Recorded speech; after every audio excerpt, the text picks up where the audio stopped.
नमस्कार दोस्तों, आप देख रहे हैं चौहान जी की रियल फाइल।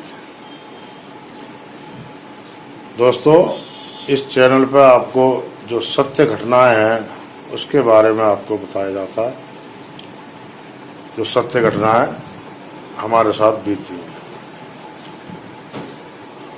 आज एक नई सत्य घटना लेकर के आपके सामने आया हूं। उम्मीद है आपको पसंद आएगी। तो दोस्तों, ये बात सन 1977 की है।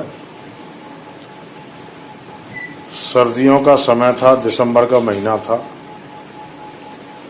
उन दिनों बिजली नहीं हुआ करती थी और मिट्टी के तेल से लाइट जलाया करते थे। लालटेन में मिट्टी का तेल डाला और उसी की बत्ती जलाते थे। तो हमारे घर मिट्टी का तेल खत्म हो गया था और मेरे दादाजी ने मेरे को करीब करीब शाम को 4 बजे मुझे बोला कि बेटा जा मिट्टी का तेल लिया दुकान से, तेल खत्म हो गया है, रात को नहीं तो अंधेरे में सोना पड़ेगा।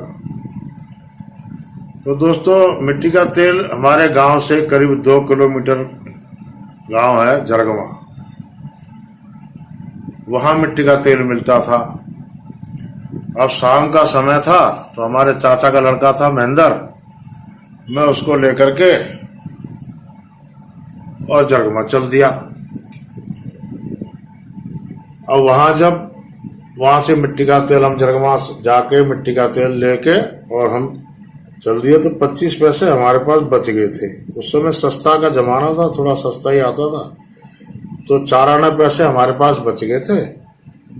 तो हमने दोनों भाइयों ने सोचा कि 4 आने बच गए हैं भाई, इनका कुछ खा लेते हैं। तो हमने आलू के बड़े बहुत बढ़िया बनते थे उस समय, तो आलू के बड़े हमने ले लिए। आजकल पकोड़े कहते हैं, उन दिनों में बड़े कहते थे, और यूपी में आज भी बड़े ही कहते हैं उनको। तो हमने 4 आना के बड़े लिए, खूब सारे आ गए और उन्हें खाते हुए हम चले आए। तो महेंद्र कहने लगा कि भैया ऐसा करते हैं, आगे चल के बाग में खाएंगे, यहाँ से निकल लेते हैं, क्योंकि बहुत बड़े बड़े झुंड खड़े हुए थे रास्ते में और पक्की सड़क तो थी नहीं। एक दगड़ा था, दगड़े में दोनों तरफ झुंड खड़े थे। तो डर की वजह से वो कहने लगा भैया यहाँ से चलते हैं और बाग में चल के खाएंगे। मैंने कहा ठीक है भाई चलो। तो हमने बड़े अपने समेट के अपने रख लिए और मिट्टी के तेल की बोतल उठाई और अपने चल दिए और आगे बाग में जाके हम बैठ गए। थोड़ी देर के लिए बड़े खाने लगे, तो बाग हमारे जरगवा और हमारे गांव के बीच में बाग था। वो बाग आज भी है। वहां बैठ के हम बड़े खाने लगे। थोड़ी देर में देखते हैं तो मेरे कंधे पे आके किसी ने हाथ रख दिया। मैंने पीछे मुड़ के देखा तो मेरे हाथ से बड़े छूट गए भाई। एक डरावना सा चेहरा लेके खून से सना हुआ आदमी मेरे पीछे खड़ा था। इतने गंदे कपड़े थे उसके और पूरा खून में सना हुआ था, नीचे को मुंडी हो रखी थी और आंखें उसकी एकदम लाल थी। मेरे हाथ से बड़े छूट गए, डर के मारे मैं कांपने लगा। जब महेंद्र ने देखा तो वो भी कपकपी छूट गई उसकी, वो भी कांपने लगा। बोला भैया तुम कौन हो, कहाँ से आए हो, तुम हमें क्यों छेड़ रहे हो? बोला मुझे भी बड़े चाहिए। तो मैंने कहा भाई बड़े ले ले, हमने वो छूट गए थे, बड़े नीचे गिर गए थे।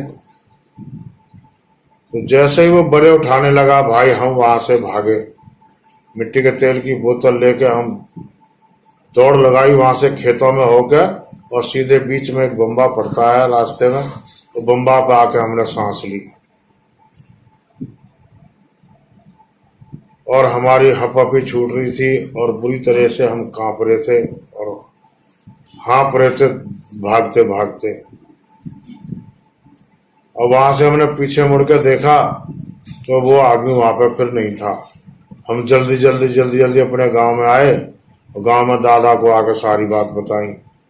तो दादा कहने लगा, अबे कमबख्तो वहां क्यों बैठे थे, वहां तो एक आदमी ने, वो बाग वाला ही है, वो बाग वाले को उसके लड़कों ने काट के वहीं गाड़ दिया था और वो वहीं घूमता है, तो वहां क्यों बैठ के खा रहे थे।